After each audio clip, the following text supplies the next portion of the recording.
तुझ्या तुझ्या तुझ्या रूपाचं चांदन. दत्ता, तुला काय बोलायचंय? आजपर्यंत तुमच्या निर्णयाच्या विरोधात कधी गेलो नाही आणि यापुढे बी जाणार नाही. परत दत्ता एकच सांगतो आणि फायनल सांगतो, या वाड्यात विश्वासघाताला जागा नाही. आणि तर काय बी झाकायचा प्रयत्न केला आणि ते उघडकीस आलं तर तुमच्या दोघींनी माझ्या हाताने या वाड्याच्या पाठीमागे जित्ता गाडी. नाही, आम्ही असं काय पण करणार नाही दत्ता भाऊ. आमच्यावर विश्वास ठेवा, आम्ही काय पण उचनीच नाही करणार. दत्ता साहेब, माणूस किती बी खोटं बोलला तरी त्याची नजर मात्र समद खरं सांगून जाते. बघा यांच्याकडे, तुम्हाला वाटतं ह्या काही दगाफटका करतील? दुधानं तोंड पोळलं की माणूस ताक बी फुकून पितो.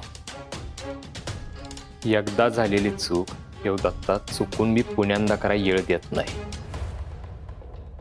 एक येळ मला काय झालं तरी हरकत नाही,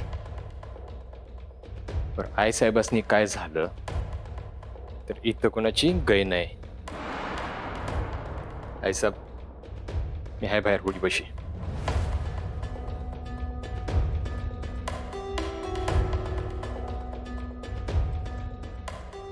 आता ही बाई हिथं राहणारे म्हटल्यावर डोळ्यात अंजन घालूनच राहायला लागणार मला बी. ह्या बाईचा अचानक हिथं येणं कसली तरी नांदी असू शकते.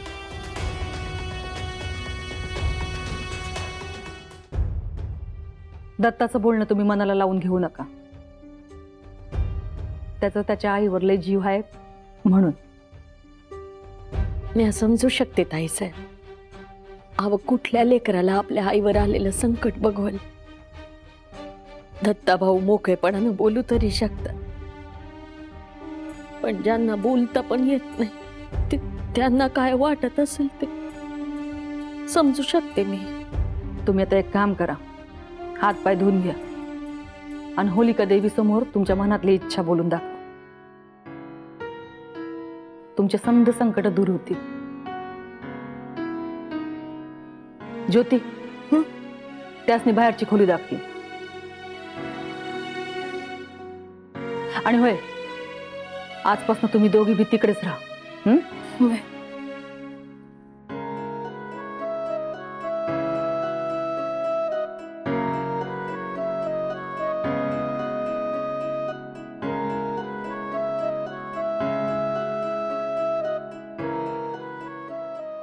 नक्षे, मसाला दूध घेऊन ये बाहेर. होय.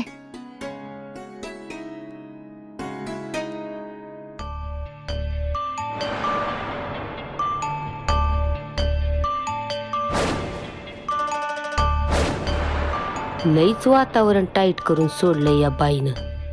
याचं पाणी कुठून जिरपतंय हे आता मला बी बघावंच लागेल.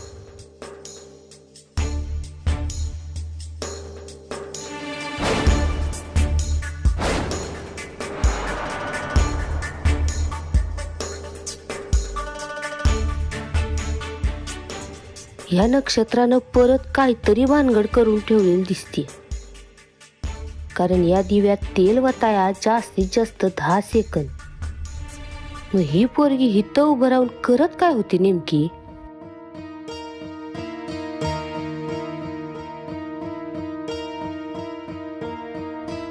हिथं तर काही दिसेना झालंय. जाऊ दे, नंतर त्या पोरीकडून बरोबर काढून घेते.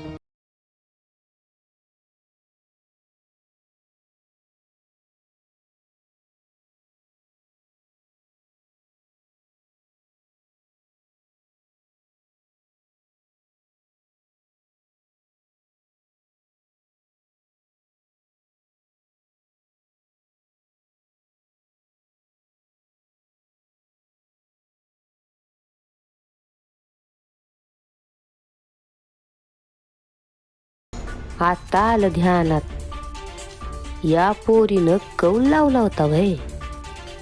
पर कशासाठी लावला असेल हिनं कौल? एवढा कोणता मोठा निर्णय घ्यायचा असेल हिला?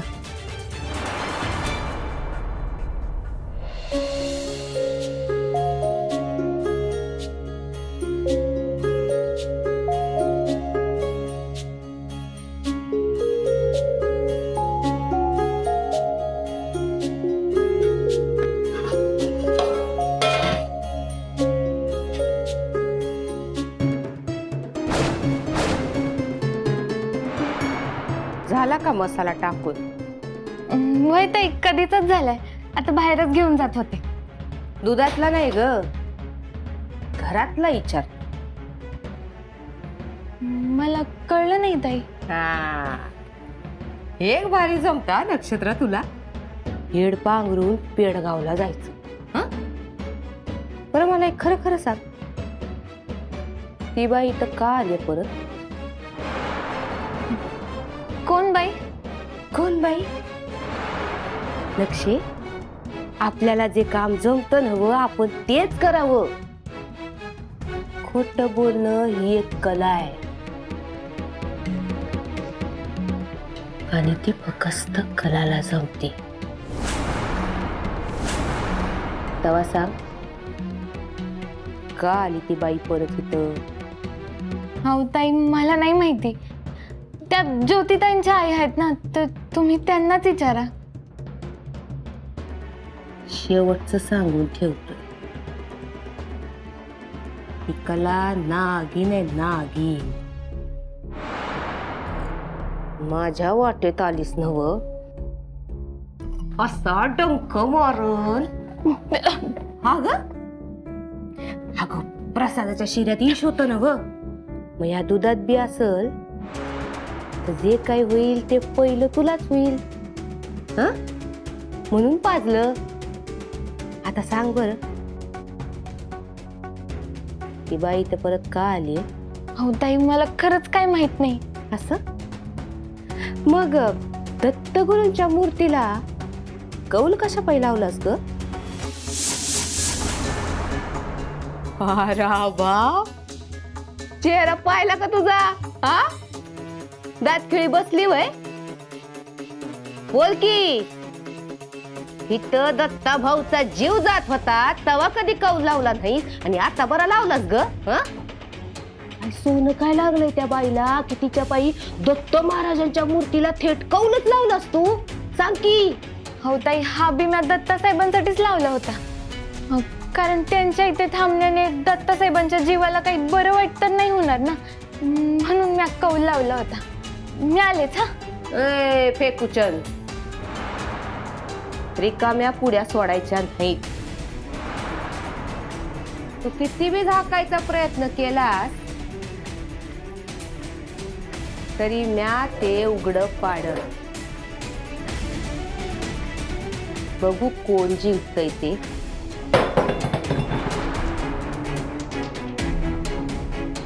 ही दुआ भिकारडी बाई, तिला पाहिल्यावर तुझा जीव कसा कासावीस होतोय ना व. लय वेळा पाहिलंय मी. हं, आता म्या हुडकून काढतोच कोण कुणाचा बाय आणि कोण कुणाची आई आहे. त्या दिवशी समज खरं समजून नव नक्षे, मग ना तुला तुझे दत्तगुरु वाचवू शकतील ना तुझं नशीब. माझी घारेसारखी नजर आहे तुझ्यावर, लक्षात ठेव.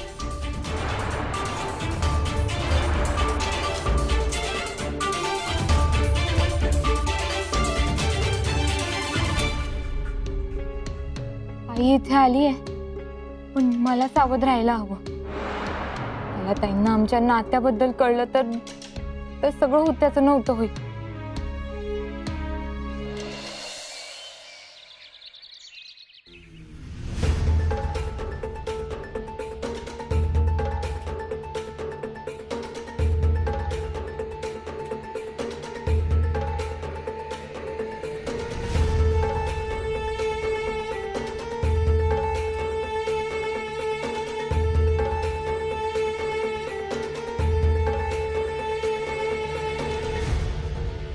आई साहेब, अहो आम्ही काय केलंय तवा? आम्हाला का असं रिंगणात उभं केलंय? रेणुका, इथं आपण चर्चा करायला जमलोय. इथं वाड्यात दत्तावर हल्ला झालाय. उद्या कुणावर बी होऊ शकतोय.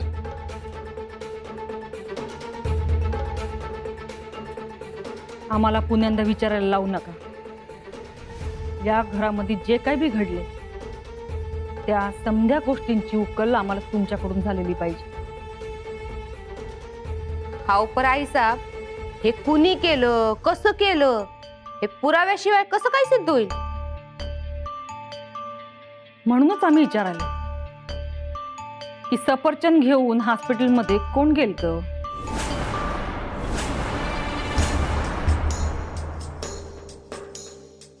कुणी नेलत ग रेणुका?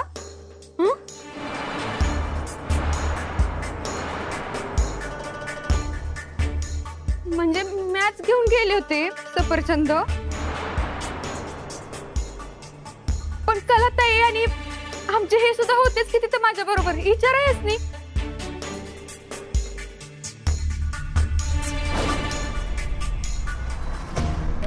आणि आईसाहेब, मी घेऊन गेलते ते म्हणजे चांगल्या भावनेनेच घेऊन गेलते दत्ता भाऊंच्या काळजीपोटी. आता तिथं सफरचंद ठेवून आल्यावर काय घोळ झाला मला नाही माहिती. मग काय तर, हे म्हणजे चोर सोडून संन्याशाला फाशी देण्यासारखंच आहे बरं. इथं कोणी कोणावर आरोप करत नाहीये, पण सफरचंदाचं व्हायच्या अगोदर या वाड्यामध्ये जे काय घडलं त्याचं काय?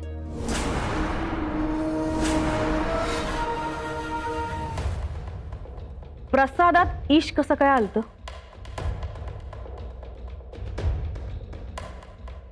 त्या दिवशी तर बाहेरचं कोणी वाड्यात आलं नव्हतं ना, प्रसाद इथनं बाहेर नेलता. मग त्यात ईश आलंच कसं?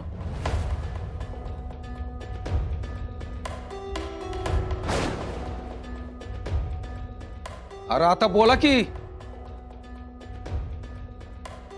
अहो अण्णा, मला कसं काय माहित असेल? स्वयंपाकघरात जे कोणी ये जा करतय त्यांना विचारा की. त्या दिवशी आईसाहेब सोडल्या तर स्वयंपाकघरात कोण कोण गेलतं?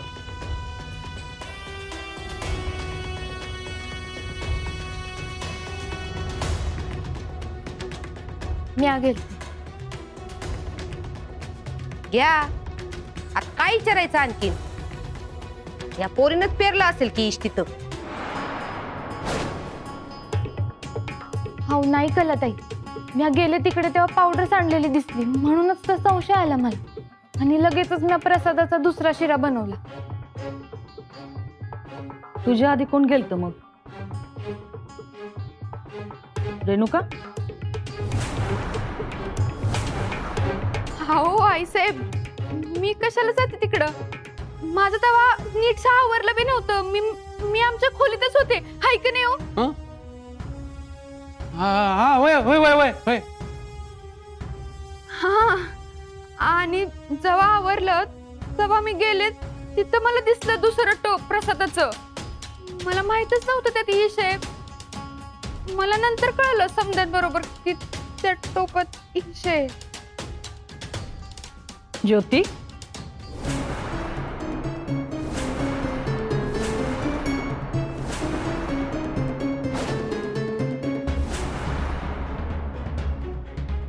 तू घातलं होतं का ईश? बोल.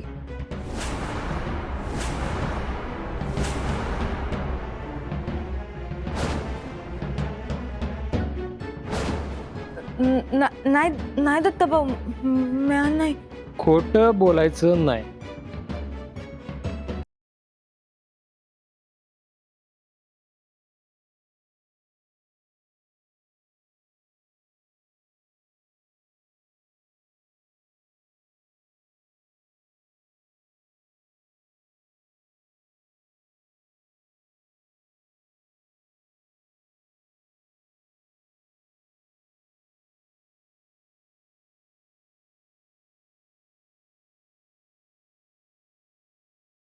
बोल, तू घातलंस का ईश?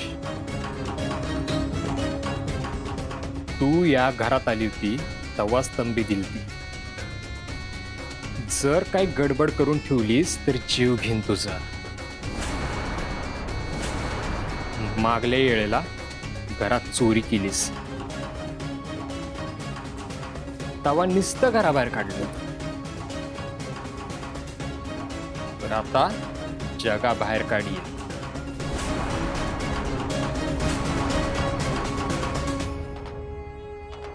पट्ट दिशी बोल. पूजेच्या येळेलाच कशी आलती तू इथं? कोणी पाठवलं तुला? आणि यात कुणाचा हात आहे? बोल. कोणा संग डाव रस्तीया तू? बोल. दत्तभाऊ, मी खरंच काही नाही केलं.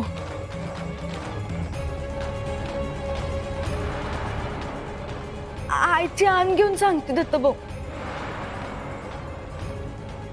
मी खरंच काही नाही केलं. विश्वास ठेवा माझ्यावर. एक तर आमचं गावाकडचं घर बी उद्ध्वस्त केलं, माझ्या आईला घरातून बाहेर काढलं, तिच्या डोक्यावर बी छप्पर नाही. आणि हे असं एवढं सगळं होत असताना अशा परिस्थितीत मी असं काय कसं काय करीन मी दत्तभाऊ?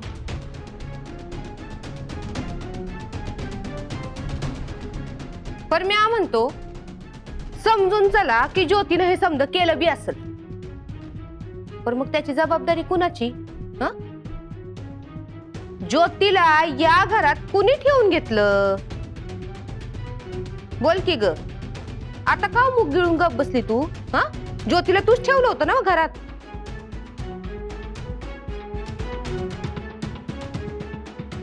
नाही कलाताई, अहो माणूस अडचणीत असला की त्याला मदत करणं आपलं कर्तव्य आहे. आणि यांना तेव्हा मदतीचा हात देणं गरजेचं होतं. मी तेव्हा तेच केलं, फक्त त्यांना मदतीचा हात दिला.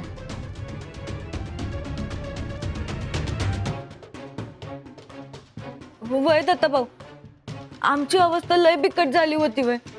हा ना, आपल्या घरात पूजा बी होती ना, मग सगळा वेळ ते किचन मधून आतभर करण्यातच गेला. आणि आता ह्याच्यामध्ये पाठच्या दरवाजानं कोण आलं असेल काय ते आम्हाला कसं ठाव ना. आई साहेब, म्हणजे आता झालेल्या गोष्टी लई वाईट झाल्या हे आम्हाला बी ठाव आहे. पर दत्ताभाऊ जिथं आहेत हे काय कमी आहे? नाही म्हणजे आता झालेल्या गोष्टी कशा पाहिजे करून काढायचे उगाच, आहे का नाही? कारण यो गुन्हा आहे.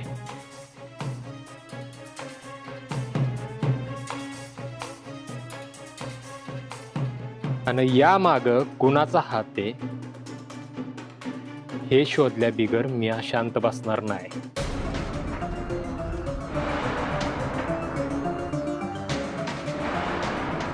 एक ना एक दिस खरं काय ते बाहेर येईलच.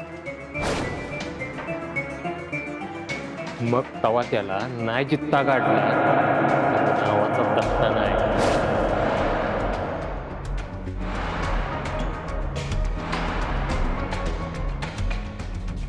आणि कुणी किती बी नवण्या केल्या तर त्याची गय केली जाणार नाही.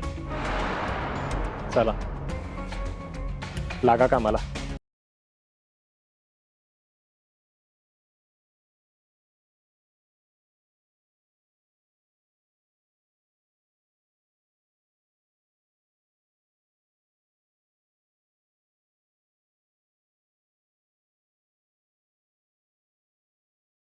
रोज उठून काय ना काय तरी उपद्या व्हायच या घरात.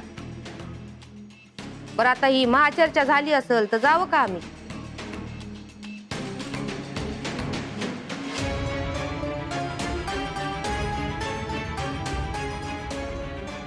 रेणुके, तुला बी काही बोलायचंय? आई साहेब, आता काय बोलणार मी? त्यांच्या बरोबर ज्या दिवशी लग्न झालं त्या दिवसापासून खोटी ठरते मी. अहो या वाड्यात संसार करायला आले का शिक्षा भोगायला तेच कळना झालंय. पण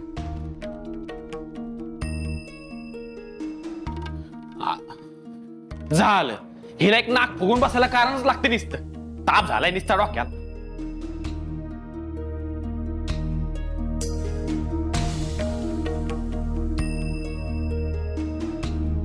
ताईसाहेब,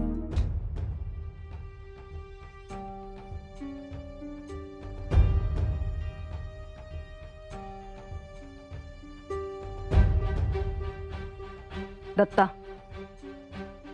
या सगळ्यामध्ये नक्षत्राचा हात असेल असं आम्हाला नाही वाटत. ते आत्ता नाही सांगू शकत. तिनं जीव वाचवलाय तुझा. एकदा नाही, 3 वेळेला. आईसाहेब, मला माझ्या जीवाची पर्वा नाही, पण तुमच्या केसाला जरी धक्का लागला तरी हे जग इकडचं तिकडं करी.